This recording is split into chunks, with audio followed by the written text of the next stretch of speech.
The damage occurred due to a combination of issues involving planning, design, quality control and operation maintenance.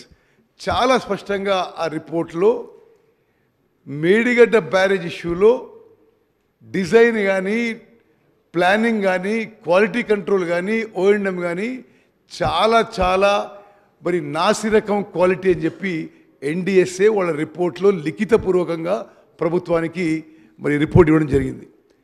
ఇంకో విషయం speaker sir, October 21 ఈ సంఘటన జరిగితే గత ప్రభుత్వం డిసెంబర్ 7 మా ప్రమాణ స్వీకారం వరకు వాళ్ళ ప్రభుత్వం ఉంది. ఏ ఒక్కరోజు కూడా మాజీ ముఖ్యమంత్రి కేసీఆర్ గారు ఆల్సో ఇరిగేషన్ మంత్రి ఉండే అక్టోబర్ 21 నుంచి డిసెంబర్ 7 వరకు ఒక్క మాట కూడా మాట్లాడని చెప్పిన విషయం మరి సభ్యులందరికీ గుర్తు చేస్తున్నా. అదేవిధంగా ఇప్పుడు ఆ ఎన్డిఎస్ఏ ఏమేమి చేసిందో ఏమేమి రాసిందో మీకు చెప్తున్నా. There appears to be construction deficiency due to lack of stringent quality control. Quality control లేనందున మరి కన్స్ట్రక్షన్లో డెఫిషియన్సీ జరిగిందని నేషనల్ డ్యామ్ సేఫ్టీ అథారిటీ, అదో కాన్స్టిట్యూషనల్ బాడీ, వాళ్ళు లిఖితపూర్వకంగా ప్రభుత్వానికి రిపోర్ట్ ఇచ్చిన విషయం కూడా నేను మనం చేస్తున్నాను. ఇంకో చోట రిపోర్ట్లో there are deficiencies in the project planning and design as well. The barrage has been designed as floating structure but constructed as rigid structure. మరి ఎంత లోపం జరిగిందో దీని ద్వారా సభ్యులందరికీ గమనించాలని చెప్పి నేను మనవి చేస్తాను.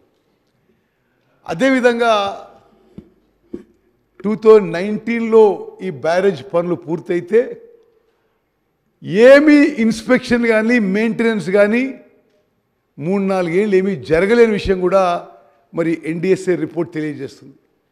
అదేవిధంగా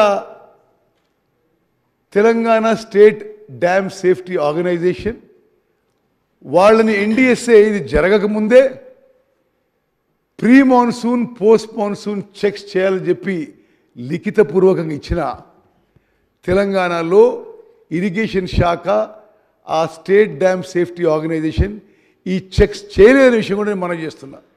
ఈ 3-4 ఏళ్లలో అనేక సందర్భాల్లో, అంటే ఎవరికి తెలియని విషయాన్ని కూడా కాదు, ఎల్ఎన్టీ ఏజెన్సీ అనేక లెటర్స్ రాసింది, అక్కడ కింద స్థాయి ఇంజనీర్లు అనేక లెటర్స్ రాశారు.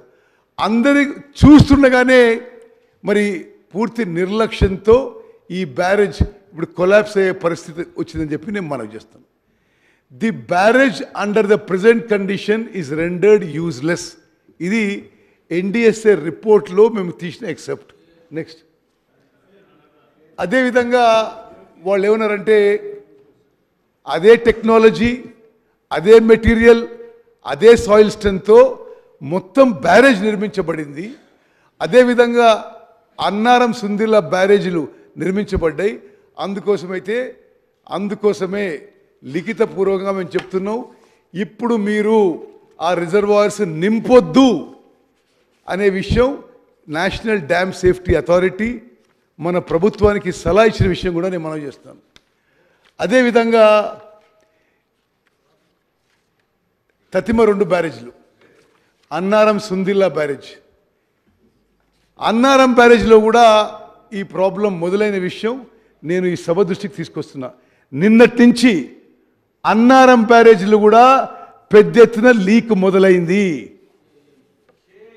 ఇట్ ఈస్ రియల్లీ, అంటే గతంలో ఈ శాఖ నిర్వహించిన వాళ్ళు, రెస్పాన్సిబుల్ పీపుల్, అసలు వాళ్ళు సిగ్గుతో తల ఉంచుకోవాలి. యావత్ తెలంగాణ రాష్ట్రానికి క్షమాపణ చెప్పాలి. దానికి పోయి వాళ్ళు మా మీదనే ఎదురుదాడి చేస్తున్నారు.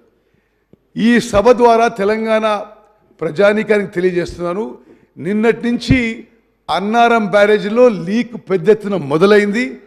ఇప్పుడు మేము నేషనల్ డ్యామ్ సేఫ్టీ అథారిటీ వాళ్ళని అర్జెంటుగా పిలిపించాం. వాళ్ళు ఇమ్మీడియట్గా ఏం చెప్పారంటే దాంట్లో కొంత వాటర్ ఉంది, ఇమ్మీడియట్గా డీవాటరింగ్ చేయండి, మేము 2 రోజులు వస్తున్నాం అని చెప్పి వాళ్ళ నుంచి కమ్యూనికేషన్ వచ్చింది. నెక్స్ట్